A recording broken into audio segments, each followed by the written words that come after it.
నమస్తే. ఈరోజు మనతో పాటు ఉన్నారు ప్రముఖ ఆధ్యాత్మికవేత్త, ఆధ్యాత్మిక రత్న బిరుదాంకితురాలు రమాదేవి గారు. ఆవిడ మనతో పాటు ఉన్నారు కాబట్టి మాట్లాడదామా?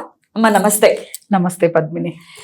పూజ చేసేటప్పుడు హారతి ఆగిపోయిందా, లేకపోతే కొబ్బరికాయ కొట్టినప్పుడు కొబ్బరికాయ కుళ్ళినా కూడా తెగ భయపడిపోతూ ఉంటారు.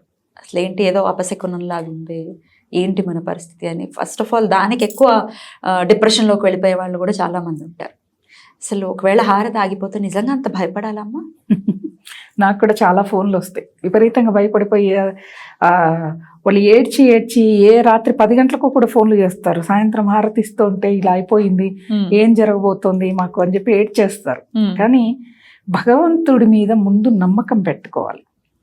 నేను ఆరాధిస్తున్నాను, నన్ను ఆయన కాపాడతాడు, అది చిత్తశుద్ధితో కూడిన భక్తి. అది ఉంటే ఏమి జరుగుతున్నా మనకి స్పృహ అనేది ఉండదు. ఓ జరిగిపోయింది. ఇప్పుడు ముఖ్యంగా హారతి ఇచ్చేటప్పుడు ఆగిపోయింది అనడానికి చాలా మనం చూసుకోవాలి. ఇప్పుడు కొంతమందికి కిటికీ ఉంటుంది, లేకపోతే ప్రధాన ద్వారం ఎదురుగా ఉందంటే గాలి వీస్తుంది. ఆ గాలి వీచినప్పుడు మనం హారతి ఇస్తే ఖచ్చితంగా ఎక్కడైనా ఆరిపోద్ది. దానికి భయపడ్డం ఎందుకు? అసలు భయపడ్డంలోనే మనం ఆ మనిషి అనేవాడు సగం చచ్చిపోతాడు. భయపడకూడదు, ధైర్యంగా ఉండాలి. మనం అంటే భగవంతుడి మీద నమ్మకం ఉంది అంటే ధైర్యం వచ్చేస్తుంది. ఎవరికి ధైర్యం ఉండట్లేదు ముందుగా. ఇంకొకటి, మనం హారతి కొంతమంది గబా గబా తిప్పేస్తారు, ఇలా ఇలా ఇలా అంటే ఆ అగరబత్తీలు తిప్పేసినట్టు తిప్పేస్తారు. మరి ఆ స్పీడ్కు ఆగిపోక ఏమవుతుంది? ఏం కాదు. ఇంకొకటి ఏంటంటే, వెలిగించిన కర్పూరం ఏదైనా తడిగా ఉండొచ్చు, సరిగా అంటుకోకపోవచ్చు. సగం అంటుకున్నాక సగం ఆ కర్పూరంలో తేమ ఉండొచ్చు, నూనె తగిలిన అంటుకో. ఇవన్నీ కూడా ముందు మనం చూసుకోవాలి. అంతేకాని అయ్యో ఆరిపోయింది అదేదో సినిమాలో చూపించినలాగా ఆ దీపం కొండెక్కితే కూడా అయ్యో ఏదో జరిగిపోతుందని ఏడుస్తే అది ఎంతవరకు అది యాక్షన్. కొంతసేపు వాళ్ళు యాక్ట్ చేస్తారు, తర్వాత వాళ్ళ రియల్ లైఫ్ వేరే ఉంటుంది. అది ఎవరు తెలుసుకోవట్లేదు. అది ముందు మనం చూసుకోవాలి. కర్పూరం చూసుకోవాలి, మనం ఏ విధంగా హారతి ఇస్తున్నాం, స్పీడ్గా ఇస్తున్నామో స్లోగా ఇస్తున్నామో చూసుకోవాలి.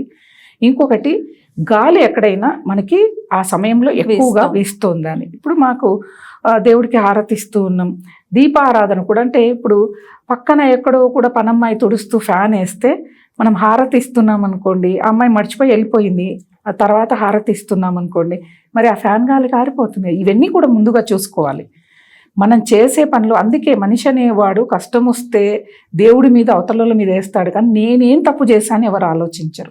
ఇప్పుడు ఒక స్నేహితుడే బాగా క్లోజ్గా ఉన్నాడు, మాట్లాడడం మానేశాడు. నాలో ఏం తప్పు ఉంది, నేనేమన్నా వాడి విషయంలో తప్పు చేశానని ఎవరు ఆలోచిస్తారో వాడు కరెక్ట్గా ఉన్నట్లు. అరే వాడు మాట్లాడలేదు, ఇన్ని రోజులు స్నేహంగా ఉన్నా, నేనేం చేసినా అది అంటే ఆ మనిషి తత్వం అది కాదు. ఇది కూడా అంతే. నేనేం చేశా, భగవంతుడికి మొన్న హారతి ఇస్తూ ఉన్నాను, ఏదో ఎక్కడో అంటే నేను హారతి ఇచ్చే సమయంలో గాలి ఉందా, లేకపోతే కర్పూరం సరిగా లేదా, నేను ధ్యాస పెట్టానా లేదా, ఇలాంటివన్నీ కూడా ఆలోచించుకోవాలి. అంతేకాని భయపడిపోవడం ఎందుకు? భగవంతుడికి చేసే దానిలో ఇప్పుడు ఒక పిల్లవాడు ఉన్నాడు, తల్లికి అన్నం పెట్టాడు, అన్నం పెట్టినాన్న అంటే వాడు పప్పు పెట్టాడు, కూర పెట్టడం మర్చిపోయాడు. తల్లి తర్వాత చూసుకుంది, కొడుకునికి శిక్షిస్తుందా? లేదు కదా. నా కొడుకు అయ్యో మర్చిపోయాడే, ఏదో తప్పు చేశాడని వదిలేస్తుంది. మరి భగవంతుడు అలా ఎందుకు ఉండని అనుకుంటారు? అంటే ఇలాంటివన్నీ సంకేతాలని మళ్ళీ ఒక సందేహం వస్తుంది. ఏదో మాకేదో ఇండికేషన్ ఇచ్చాడు భగవంతుడు, ఏదో జరగబోతుందని భయపడ్డం. ఒకవేళ ఏదో జరగబోతుందని నువ్వు ముందు తెలుసుకుంటే ముందు నుంచి భయపడాలా? అవసరం లేదు. జరిగేది ఎట్లయినా జరిగిపోద్ది. కాకపోతే నువ్వు మనసు పెట్టి భగవంతుడికి మరలా తిరిగి వేరే కర్పూరం పెట్టి నిదానంగా హారతిస్తే ఆ కష్టం నుంచి నువ్వు బయటపడతావు కదా, భగవంతుడు రక్షిస్తాడు కదా. అలాగే కొబ్బరికాయ ప్రకృతి నుంచి వచ్చేది, అది కొబ్బరి చెట్టు నుంచి. అందులోపల కుళ్ళిందో తెలీదు, పువ్వు ఉందో తెలీదు, నీళ్లు ఉన్నాయో తెలియదు. పువ్వు ఉంటే మాత్రం తెగ సంతోషపడతారు. అదే మనిషి మెంటాలిటీ ఏంటిది అంటే, మంచి జరిగితే ఆహా నేను చాలా మంచోడిని, నా మంచి జరుగుతుంది. అదే కుళ్ళిపోయింది అనుకో, అయ్యో ఏం జరిగిపోద్దు, ఎంత నష్టం జరుగుద్దో, ఎంత కష్టం వస్తుందని భయపడటంతోనే మనిషి జీవితం మొత్తం భయంలోనే గడిచిపోద్ది. కాకపోతే కుళ్ళిపోయింది మనకు తెలీదు. ఆ దుకాణం వాడు ఎన్ని రోజుల కిందట తెచ్చాడో, లేకపోతే చెట్టు మించి వచ్చేటప్పుడే కుళ్ళిపోయింది. ఇప్పుడు మన మనుషుల్లోనే ఒకటి దుర్మార్గుడు ఉంటాడు, ఒకటి మంచివాడు ఉంటాడు. ఎవరు ఎట్లా అని మనకు ఎలా తెలుస్తుంది? అలా చెట్టు మీద నుంచే అది కుళ్ళి వచ్చిండొచ్చు, పాడైపోయింది రావచ్చు. దాన్ని తీసేయండి, ఇంకోటి ఉంటే కొట్టండి, లేకపోతే భగవంతుడికో నమస్కారం, క్షమించు తండ్రి కుళ్ళిపోయింది, ఇంకో రోజు తీసుకొచ్చి కొట్టండి. అంతేకాని కుళ్ళిపోయిందని భయపడిపోవడము, లేకపోతే బాధపడిపోయి కుంగిపోవటము.